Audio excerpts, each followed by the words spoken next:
अस्सलाम वालेकुम dear viewers. Hope so सब लोग खैरियत से होंगे। हाँ जी, आते हैं जी टॉपिक की तरफ। लास्ट टाइम हम लोगों ने एक्सरसाइज 1.1 स्टार्ट की थी। 1.1 के क्वेश्चन नंबर 1 के हमने 2 पार्ट्स किए थे, first and second. First part and fourth part हमने लास्ट टाइम वाइंड अप किया था। चलें जी, आज क्वेश्चन नंबर 6 पे आते हैं। क्वेश्चन नंबर 6 जो है वो मैंने इसलिए चूज़ किया क्योंकि देखें लेफ्ट हैंड साइड पे अगर चेक करें तो दो जो यानी कि फैक्टर्स दिए गए हैं दोनों प्लस हो रहे हैं, इनको एलसीएम लेना पड़ेगा। अगर राइट साइड पे आते हैं तो वहाँ भी एक वैल्यू बटे में दी गई है। सो मोस्टली बच्चों को इस तरह के क्वेश्चन ज़रा कॉम्प्लिकेटेड से होते हैं, यानी कि उन्हें टफ लग रहे होते हैं। सो हम लोग इसी को ट्राई करते हैं।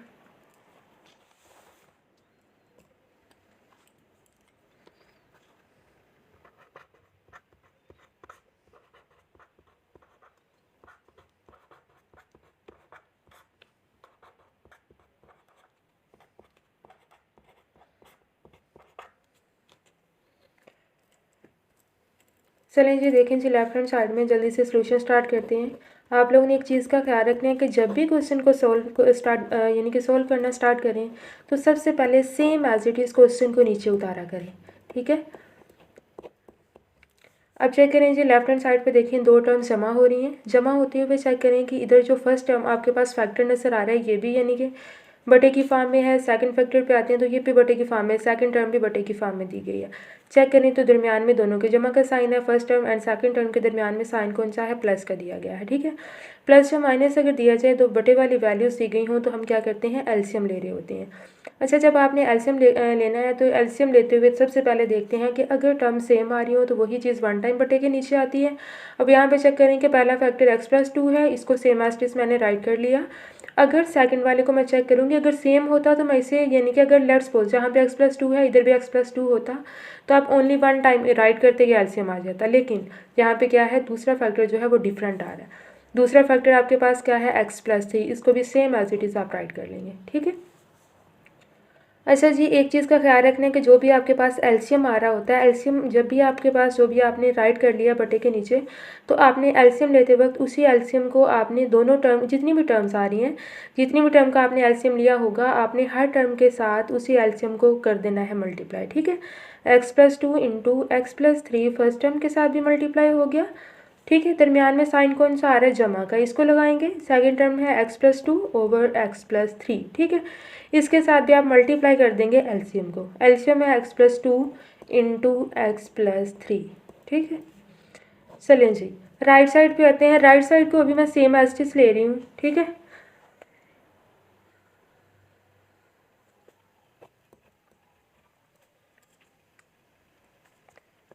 कैंसिल हो जाएगा, ठीक है। क्या बच रहा है? x+3 इंटू x+1, ठीक है। अब यहाँ पे आते हैं तो आपके पास x+3 and x+3 same value, same sign, cancel हो गए। यहाँ पे आपके पास बचा x+2 इंटू, यहाँ पे आते हैं ये भी x+2 है। अगर सेम टर्म आ रही हो, सेम फैक्टर हो, सेम टर्म हो, चेक करें कितने टाइम रिपीट हो रहा है। वन टाइम ये है x+2, वन टाइम ये है, ठीक है। 1+1 कितना हो गया? 2, ठीक है। अब यहाँ पे आते हैं, बटे के नीचे दिया गया है x+2 इंटू x+3, ठीक है। राइट साइड पे को मैंने सेम एस्टिस लिया क्योंकि मैं ये चाह रही हूँ कि क्वेश्चन ज़्यादा कॉम्प्लिकेटेड ना हो। हम लोग लेफ्ट हैंड साइड को सॉल्व करने के बाद राइट हैंड साइड को फिर यानी कि नेक्स्ट स्टेप में जाकर सॉल्व करेंगे, ठीक है। ये दो टर्म आपस में मल्टीप्लाई होंगी। एक्स वाली फर्स्ट फैक्टर की फर्स्ट टर्म जो है अगले पूरे फैक्टर के साथ मल्टीप्लाई होगी।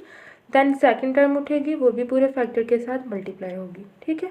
अब यहाँ पे चेक करें कि आपको a+b होल का स्क्वायर फॉर्म बनती हुई नज़र आ रही है। लास्ट टाइम भी हमने ये चीज़ पढ़ी थी कि ये फॉर्म आपके पास बन रही है a+b होल का स्क्वायर, जो इक्वल होता है a² plus 2ab plus b का स्क्वायर, ठीक है। अगर यहाँ प्लस की जगह माइनस होता तो इधर माइनस अगर होता तो फार्मूला जब ओपन करना था फिर यहाँ पे सेकंड टर्म के साथ माइनस आ रहा होता है, ठीक है। चलें जी, x+2 होल का स्क्वायर आ रहा है, a का स्क्वायर x² हो गया, +2 फार्मूले का हो गया, ठीक है। a x है और b क्या है? 2 है, ठीक है। प्लस b का स्क्वायर यानी कि 2 का स्क्वायर हो गया, ठीक है। अब आते हैं जी बटे के नीचे, यहाँ पे आपने लिख लिया x+2, यहाँ पे आ जाएंगे x+3, जैसे टर्म सी गई थी सेम एज इट इज आपने राइट कर दी। अब राइट हैंड साइड पे आते हैं तो राइट हैंड साइड पे चेक करें 25/12 लिखा हुआ है, इसे सेम एज इट इज आप उतार देंगे, ठीक है। x से ज़रब हुआ x² हो गया, x1 से ज़रब होगा x आ जाएगा, प्लस 3x, ठीक है, प्लस 3 वन ज़ा 3, ठीक है। अब यहाँ पे एक्स स्क्वायर सेम रहा, ठीक है। अब यहाँ पे आते हैं 2 2 ज़ा 4x प्लस 2 2 ज़ा 4, ठीक है। बटे के नीचे दिया गया है x plus 2 into x plus 3, ठीक है। अब यहाँ पे चेक करें जी, यहाँ पे आ रहा है 25/12, ओके। अब यहाँ पे चेक करें, नेक्स्ट स्टेप में जब आपने आना है तो सेम पावर वाले वेरिएबल को इकट्ठा कर लेंगे, एक्स स्क्वायर कितने एक्स स्क्वायर हो गए, 2x स्क्वायर, ठीक है। एक एक्स ये है, 3x ये है, 3 और 1 कितना हो गया 4, 4 जमा 4x कितना हो गया 4 प्लस 4 कितना हो गया 8x, ठीक है। अब यहाँ पे आते हैं 4 प्लस 3, दो कॉन्स्टेंट टर्म आ रही है, 4 प्लस 3 7 हो गया। यहाँ पे आएंगे x plus 2 into x plus 3, ठीक है। अब यहाँ पे आते हैं राइट हैंड साइड पे, तो आपके पास लिखा हुआ है 25/12, ओके। अब यहाँ पे चेक करें जी, इसको सॉल्व करने का अगला स्टेप ये होगा, चेक करें ऊपर तो मज़ीद सिंप्लीफिकेशन नहीं हो सकती, क्योंकि करना चाहें तो हो सकती है फैक्टराइजेशन, लेकिन हमने करनी नहीं है, क्योंकि हमने सिर्फ ये कहा गया था कि स्टैंडर्ड फॉर्म में आपने सिर्फ राइट करना है। तो मैं यहाँ पे क्या कर लूँगी, बाय क्रॉस मल्टीप्लिकेशन, ठीक है, by cross multiplication.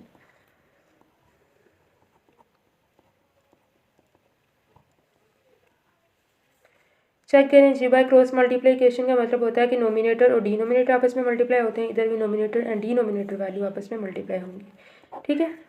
2x square plus 8x plus 7 ये मल्टीप्लाई हो जाएगा 12 के साथ, एंड 25 मल्टीप्लाई होगा x plus 2 into x plus 3 के साथ, clear.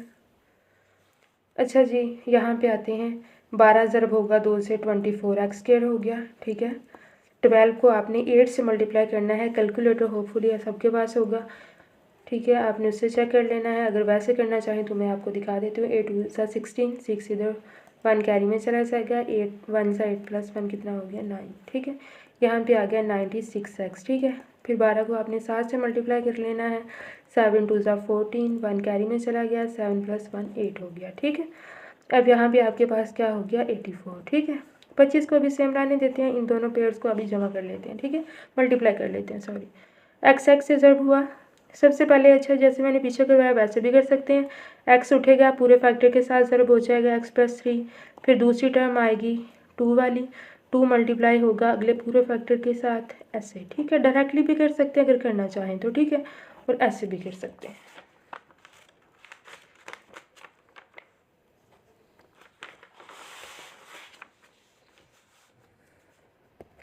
(24x square plus 96x plus 84 is equal to), अब यहाँ पे देखते जाइए जी, यहाँ पे लिखा हुआ है 25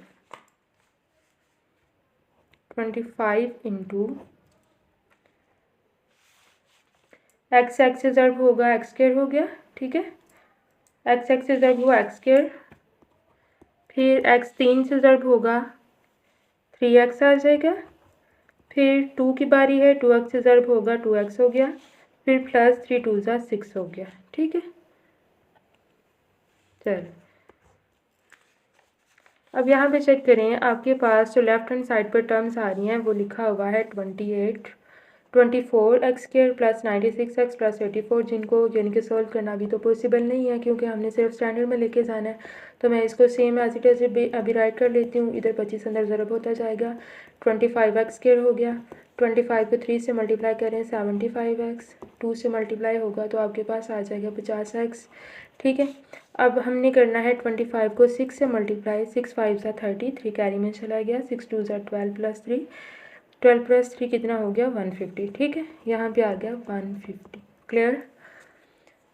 चलें जी, अब हमने ऐसा करना है, इन सारी टर्म्स को उठा के राइट साइड पे ले आएंगे, ठीक है, लेफ़्ट साइड पे ले आएंगे, सॉरी। 96x सेम रहा, इसको भी सेम एज इट राइट करेंगे, ये सारी वैल्यूज़ इधर आते हुए साइन चेंज करते जाएंगे, ठीक है। ये माइनस का हो गया। अच्छा, इसको ज़रा सिंप्लीफाई करके इधर लेके आते हैं। 75 में आपने जमा करना है जी 50 को, इधर मैं सामने आपको करके दिखा देती हूँ। 5 आ गया, 7 और 5 कितने होते हैं 12। यहाँ पे आपके पास ये जमा की टर्म आएगी, माइनस का 125 आएगा, क्योंकि जमा का है, इधर आगे क्या हो गया -125x, ठीक है। ये प्लस का 150 है, इधर आके क्या हो जाएगा माइनस। क्या राइट साइड पे कोई वैल्यू बचती हुई नज़र आ रही है? नो, तो इधर क्या आ जाएगा 0। ठीक है। अब एक्स स्क्वायर वाली टर्म्स आपस में सिंप्लीफाई होंगी। 24x square minus 25x square, बड़ी टर्म के साथ कौन सा साइन है, माइनस का। 25 में से 24 को माइनस करेंगे, एक्स स्क्वायर हो गया। ठीक है। अब यहाँ पे आपके पास है 125, माइनस 125 आ रहा है, यहाँ पे है प्लस का 96, बड़ी वैल्यू के साथ माइनस का साइन है वो आप लगा लेंगे। 125 में से आपने माइनस कर देना है 96 को। 15 में से 6 को माइनस करेंगे, आपके पास आ जाएगा जी 9। ठीक है। अब यहाँ पे आपके पास 1 रह गया, इधर से कैरी लेंगे 11, 11 में से 9 को माइनस करेंगे तो आपके पास क्या रह जाएगा, 2। ठीक है।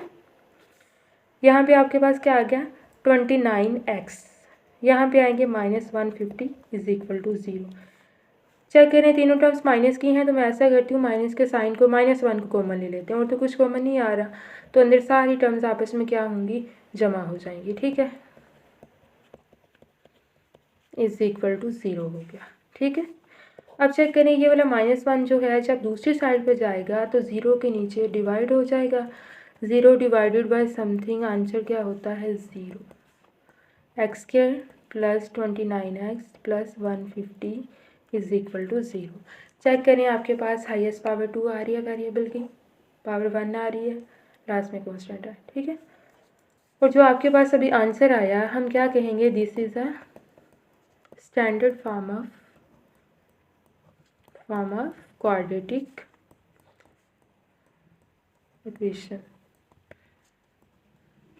ठीक, चलिए जी, होपफुली सबको समझ आ गया होगा। अगर कोई आप लोगों को लगे कि कोई चीज़ आप लोगों को समझ नहीं आई तो आप मुझे कमेंट सेक्शन में दोबारा से पूछ सकते हैं। अच्छा, एक चीज़ और मैंने बतानी थी कि क्वेश्चन नंबर 1 में मैंने सिर्फ 3 क्वेश्चन इनके सॉल्व करवाए आपने एक्सपीरियंस के बेस पे, क्योंकि मोस्टली बच्चों को यही क्वेश्चन टफ लग रहे होते हैं। अगर आप लोगों को लगता है कि कोई ऐसा क्वेश्चन जो आपसे नहीं होने वाला, तो आप मुझे कमेंट सेक्शन में बता सकते हैं। इंशाल्लाह मैं आप लोगों को वो सॉल्व करके बता दूँगी, सॉल्व करके यानी कि उसकी वीडियो अपलोड कर दूँगी। ठीक है।